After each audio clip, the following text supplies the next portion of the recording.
This is the largest round barn in the state. It really holds for many of us. It's just a very special building, a true monument. There has to be someone who advocates, or an organization that advocates for these structures. And that's what Indiana Barn Foundation is doing, advocating for not only the owners, but for the structures as well. I can't imagine anybody building something this big. 1900. You know, we're already 10 feet above the ground. Well, how'd they get that ring up there? Well, who climbed up there and nailed all that together? And put the roof on. So, Take some guts. yes, hard working. My name's Littleton-Kingen. We're in McCordsville, Indiana. We're in the largest round barn in the state of Indiana.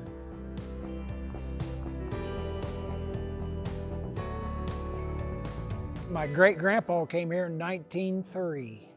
My great-grandpa, my grandpa, my dad, myself, my two sons, we still farm the same land that he farmed in 1903. Corn and soybeans. When the barn was fully busy like it should have been, we had a lot of cattle, a lot of hogs, barns full of hay. It was a busy old barn. Now she's just being a barn now, so. Far as we can tell, construction started 1899 to 1900. The barn was never painted till up in the 40s. You know, they put the barn to work. In 1903, they started working her. Never had glass in the windows till up in the 40s. It always had 2 years worth of hay. Just enough to drive the wagon around, full of hay. Of course, then we had 40 head of cattle, had hogs. You know, he had 40 acres of pasture, 40 acres of hayfield. Didn't farm it right up to the barn like we do now.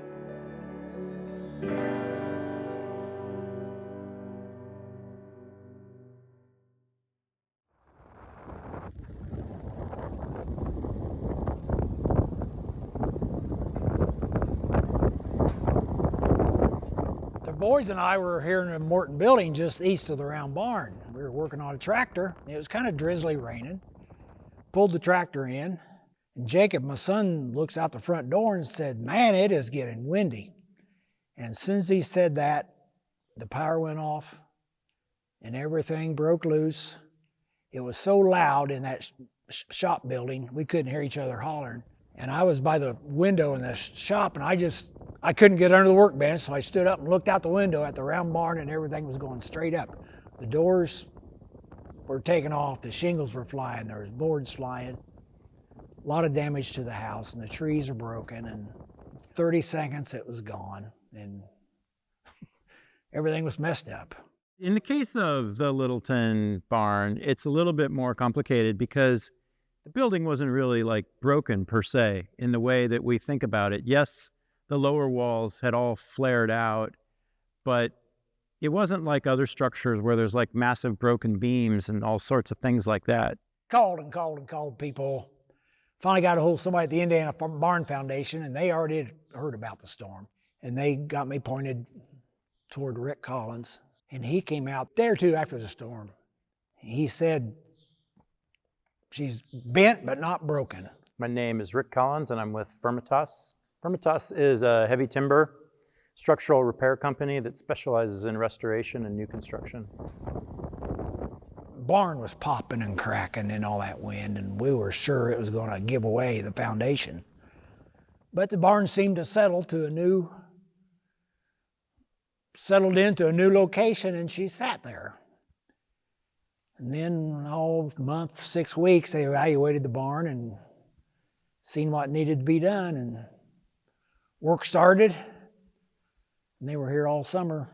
Most of the work that we needed to do here was adding things to the building to stabilize it. So it was a little bit less clear up front in terms of what we needed to do, less clear than when you come someplace and things are kind of broken in 19 different directions. They brought out these plans and laid it on the table, and they went step by step, where to start, where to finish, what went where. Directly behind me, we have 1x6 chevrons, and then upstairs here, we have 12-inch LVLs, also braced with 2x chevron bracing, and then below us, we have some shear walls that radiate out from the center, And then around the perimeter at the bottom, besides the new foundation, we have new stick-built walls that have been turned into a shear wall.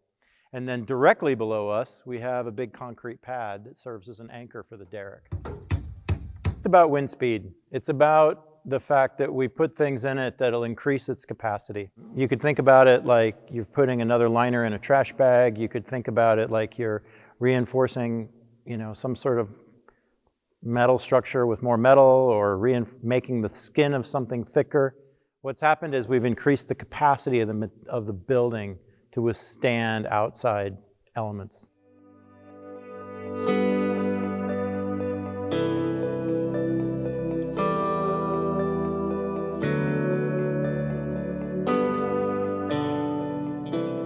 It's been here 120 years. My great-grandpa's walked through that door. My grandpa's walked through that door. My dad's walked through the door. I myself and my sons and my grandkids. For him, certainly there's a component of this that's emotional and family related and has to do with keeping buildings like this for future generations. And so I think that, especially iconic buildings like this, that not only mean something to his family, but also means something to the greater community. Not only local community, but statewide community even. That's what I've wanted to do since the first day we had damage to the barn. I said, we'll get this thing fixed. We're going to have everybody over. The event today is the Indiana Barn Foundation annual meeting. We were able to incorporate that with a visit to the Littleton-Kingen barn, which we're in now, which is the largest round barn in Indiana. We had some fantastic photographs that showed a lot about what Rick Collins' crew was doing in this barn to fix it, what had happened to it to begin with the tornado. But there's nothing quite like, to me, and at least a lot of other people, to see it in person. Yes, sir. Well, that's good. I'm glad, I'm glad you came out. Quite a building. My goodness.